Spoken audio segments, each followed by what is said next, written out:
বন্ধুরা, রুম্পার হেসেলে তোমাদের সকলকে স্বাগত।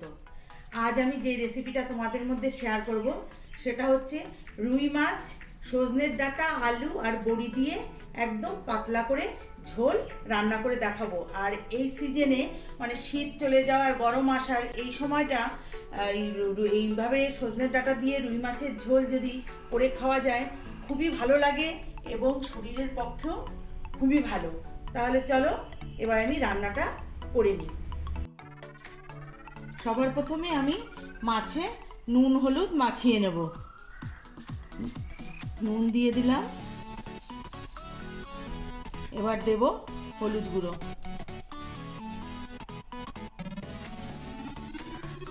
এবার ভালো করে নুন আর হলুদের সঙ্গে মাছটাকে ভালো করে মাখিয়ে নেব।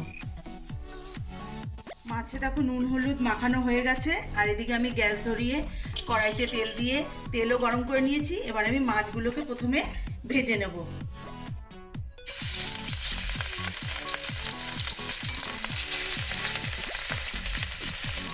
মাছ আমি ভেজে তুলে নিয়েছি। এবার আমি এই তেলের মধ্যে বড়িটা ভেজে নেব। দেখো বড়িও আমি ভেজে তুলে নিয়েছি। এবার আমি এই তেলের মধ্যে আরেকটু তেল দেবো। রান্নাটা কিন্তু আমি সর্ষের তেলে করছি। এবার আমি এর মধ্যে দিয়ে দেবো ফোড়নে জিরে, গোটা জিরে। এবার আমি এর মধ্যে দেব আলু আর এই সজনের ডাঁটা। এগুলোকে আমি একটু লাল লাল করে ভেজে তারপরে এর মধ্যে আমি মশলা দেবো। আলু আর সজনের ডাঁটা আমার ভাজা হয়ে গেছে। এবার আমি এর মধ্যে দিয়ে দেবো জিরে, আদা আর যে কাঁচা পাকা লঙ্কাগুলো হয় সেটা দিয়ে আমি পিষে নিয়েছি সে মশলাটা। এবার আমি এর মধ্যে দিয়ে দেবো লবণ আর হলুদ,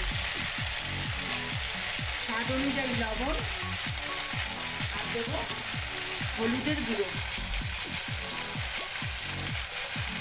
এবার আমি সব কিছুর সঙ্গে ভালো করে কষিয়ে নেবো। আর এই মশলার বাটিটা ধুয়ে একটু জল দিয়ে দেবো, তাহলে মশলাটা পুড়ে যাবে না। একটু জল দিলে মশলাটা পুড়ে যায় না।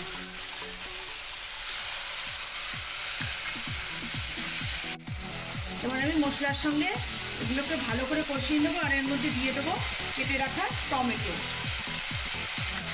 আমার কষানো হয়ে গেছে, তেল ছেড়ে দিয়েছে। এবার আমি এর মধ্যে দিয়ে দেবো জল। যেহেতু আমি পাতলা ঝোল করব তাই জলটা একটু বেশি দেবো। আর আপনারা চাইলে গামাখাও করতে পারেন, তাহলে জলটা একটু কম দেবেন।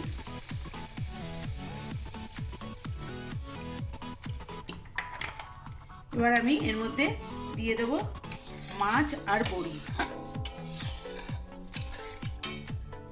মাছ আর বড়ি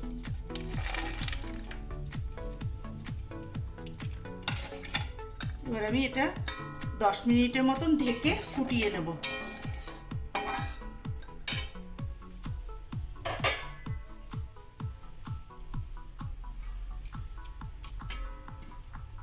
ঢাকনাটা তুলে নেব। দেখো রান্নাটা আমার হয়ে গেছে। এবার আমি এর মধ্যে দিয়ে দেব ধনেপাতা কুচি। তোমরা কিন্তু অবশ্যই এইভাবে বাড়িতে একবার বানিয়ে নেবে আর আমাকে কমেন্টস করে জানাবে তোমাদের কেমন লাগলো। ভীষণই কিন্তু ভালো লাগে খেতে, খুবই সুস্বাদু হয়। এবার আমি গ্যাসটাকে বন্ধ করে নামিয়ে তোমাদেরকে দেখাচ্ছি। গরমের দিনে কিন্তু এইভাবে হালকা পাতলা ঝোল রান্না করলে মানে শরীরের পক্ষে খুবই ভালো। আর আমার এই ভিডিওটি যদি তোমাদের ভালো লেগে থাকে লাইক, শেয়ার, কমেন্টস করো। আর আমার চ্যানেলটিকে যারা এখনও সাবস্ক্রাইব করোনি তারা অবশ্যই সাবস্ক্রাইব করে দিও। আর ফেসবুক থেকে যারা দেখছো তারা আমার ফেসবুকের পেজটিকে অবশ্যই ফলো করে দিও। আর কি বলবো, ভালো থেকো, সুস্থ থেকো, ধন্যবাদ।